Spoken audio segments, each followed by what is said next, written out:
నాకు ఒక్కడు కాదు గురు, నాకు 24 మంది గురువులు ఉన్నారు. అంటే పంచభూతములు నా గురువులే. అటువంటి దత్తాత్రేయ స్వామి గురువు ఎందుకు? కాబట్టి ప్రకృతిని ప్రేమించని చెప్తున్నాడు ఇక్కడ దత్తాత్రేయ స్వామి. స్త్రీ మీద ఉండే వ్యామోహంతో పతనం అయిపోతావు.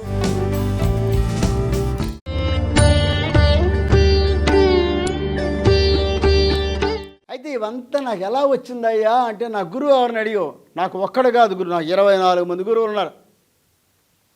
24 మంది గురువులు, చతుర్వింశతి గురువులు అని చెప్తే ఆశ్చర్యపోతాడు జదమహారాజ్. 24 మంది గురువులా మీకు? స్వామి వినాలి, చాలా కుతూహలంగా చెప్పండి అంటే ఆయన చెప్తాడు 24 మంది గురువుల గురించి. బ్రహ్మాండ పురాణంలో ప్రథమ అంకములోనే ఈ విషయాలు చాలా అద్భుతంగా వ్యాసుల వారు రాయడం జరిగింది. ఎవరయ్యా 24 మంది గురువులు అంటే, పృథ్వీ, వాయు, ఆకాశం, ఆపో, అగ్ని, చంద్రమా, రవి, కపోతో, అజగర, సింధు, పతంగో, మధుకృత, గజ, మధుహో, హారిణ, మీన, పింగళ, కురరార్భక, కుమారి, శరకృత్, సర్ప, ఊర్ణనాభి, సుపేశకృత్ అని 2 శ్లోకాల్లో 24 మంది గురు ఎవరెవరు చెప్పేశారు బ్రహ్మాండ పురాణంలో. ఎవరెవరు అంటే, పృథ్వీ మొట్టమొదటి నా గురువు భూమి, తర్వాత గురువు గాలి, వాయు, తర్వాత గురు ఆకాశం, తర్వాత గురు ఆపో అంటే నీరు, తర్వాత గురువు అగ్ని అంటే పంచభూతములు నా గురువులే, తర్వాత నా గురువు చంద్రుడు, ఆ తర్వాత నా గురువు రవి సూర్యుడు 7వ గురువు, నా 8వ గురువు కపోతము పావురం కూడా నా గురువే. పావురమే కాదు, అజగరం అంటే కొండ చెలువ కూడా నా గురువే. అంతేకాకుండా పతంగు, సింధు, సింధు అంటే సముద్రం, సముద్రం కూడా నేను నేర్చాను, సముద్రం నా గురువు. అదేవిధంగా పతంగు అంటే పక్షి, ఆకాశంలో ఎగిరేటువంటి పక్షి కూడా నా గురువే. పతంగు, మధుకృత్ అంటే తేనె, తేనెటీగ, తేనెటీగ కూడా నా గురువే. గజహ అంటే ఏనుగు నా గురువు. మధుహో అంటే తేనె పట్టులు పట్టేటువంటి వాడు కూడా నా గురువే. హరిణహ, హరిణహ అంటే లేడి కూడా నా గురువు. అంతేకాకుండా మీన, నీళ్ళల్లో సంచిన జలచరమైన చేప కూడా నాకు నేర్పింది నా గురువు. ఆయన దగ్గర చేప కూడా నేర్చుకున్నాను నేను. అంతేకాకుండా పింగళ, పింగళ అనేటువంటి విదేహ రాజ్యములో మిథిలా నగరంలో ఉన్నటువంటి ఒక వేశ్య, ఆవిడ కూడా నా గురువు, ఆవిడ దగ్గర నేర్చుకున్నాను. అంతేకాకుండా పింగళ, కురరము, కురరం అంటే చిన్న లకుముకి పెట్ట, చిన్న పెట్ట, అది కూడా నా గురువే. అర్భక పసిపిల్లవాడు, నెల పిల్లవాడు, ఏమీ తెలియని అమాయకుడు, యోగి సదృశుడైనటువంటి పసిపిల్లవాడు కూడా నా గురువే. కుమారి ఒక కన్యక, ఆమె నా గురువు. శరకృత్ అంటే బాణములు తయారు చేసే, యుద్ధం కోసం రాజుగారి కొలువులో బాణాలు తయారు చేసేటువంటి శరకాడు కూడా నా గురువే.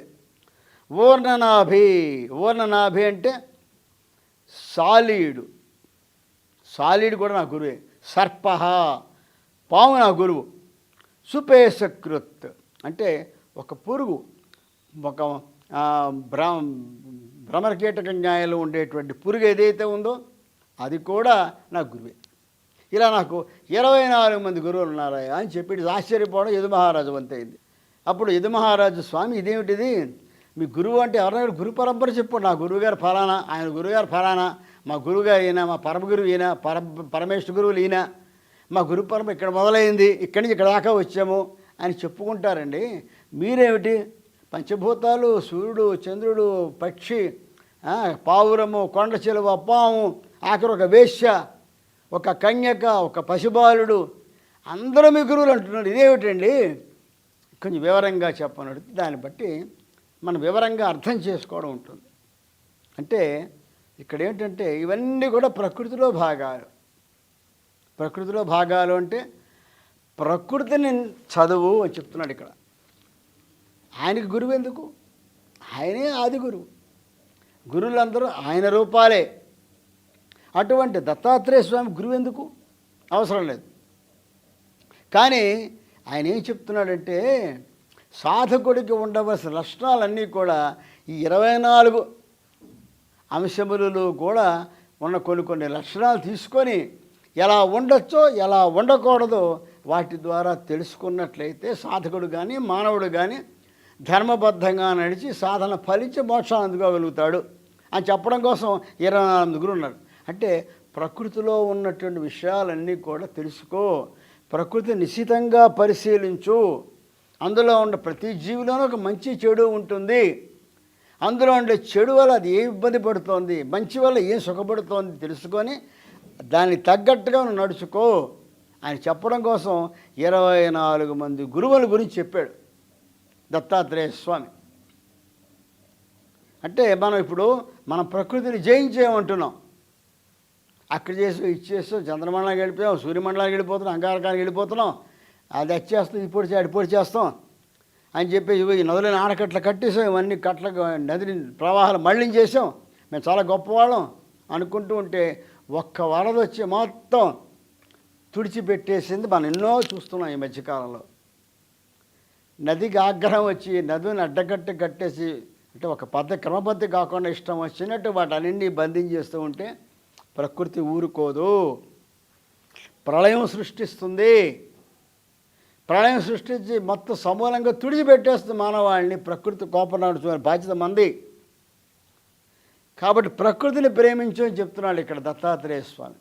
ప్రకృతిని ప్రేమించు, ప్రకృతిలో ఉండు, ప్రకృతిలో జీవించు, నీ చుట్టూ ఉండేటువంటి సమస్త జీవుల్ని నువ్వు కనిపెట్టి ఉండు, వాటిలో ఉండేటువంటి గుణాలు నిశ్చితంగా పరిశీలించిన గుణాల్లోంచి మంచిని తీసుకో, అవి దేనివల్ల ఉద్ధరించబడుతున్నాయో తీసుకో, దేనివల్ల పాడైపోతుందో దాన్ని వదిలే. ఇప్పుడు తేనెటీగ ఉంది, తేనెటీగ ఉంటే ఏం చేస్తుంది? అది ఎక్కడెక్కడి నుంచో ప్రతి పువ్వు పాపం నా బొందు అని తిరిగి తేనె తీసుకొచ్చి ఒక చోట దాచుకుని తిందావు, ఎక్కడో చోట దాచుకుంటుంది, చక్క పెద్ద పుట్ట ఎవరు దాచుకుంటుంది, ఎప్పుడో తిందాం అనుకుంటుంది. అది కొన్ని వేల తేనెటీగలు అందులో చేరతాయి. కానీ ఏమవుతుంది, ఓ తేనె పట్టేవాడు వస్తాడు, తేనె పట్లు పట్టేవాడు అక్కడ పొగ పెట్టేసి బీభత్సంగా చేసేసి ఆ తేనెటీగలు చంపేసేసి తరివేసేసి మొత్తం అంతా పట్టుకుపోతాడు.